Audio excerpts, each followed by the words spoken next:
Hello সবাইকে, সবাই কেমন আছো? আশা করি সবাই ভালো আছো। আমিও বেশ ভালোই আছি। Good afternoon. আমি চলে এলাম আজকে আবার অনেক দিন পরে একটা খাওয়া দাওয়ার ভিডিও নিয়ে। দেখো রেডি করে নিয়েছি।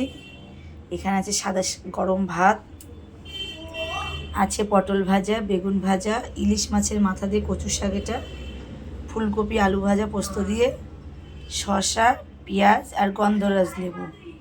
আর এখানে আছে সজনের ডাঁটা আলু পোস্ত, চিকেন, আর এটা আছে হচ্ছে টমেটো দিয়ে, মূলো দিয়ে, ধনেপাতা দিয়ে, মটর ডাল, আমের চাটনি আর পাঁপড়। আজকে এটাই ছিল আমার দুপুরের লাঞ্চ। ভিডিওটা কেমন লাগলো জানিও, আর তোমাদের দুপুরের লাঞ্চের মেনুতে কী কী আছে সেটাও জানিও অবশ্যই।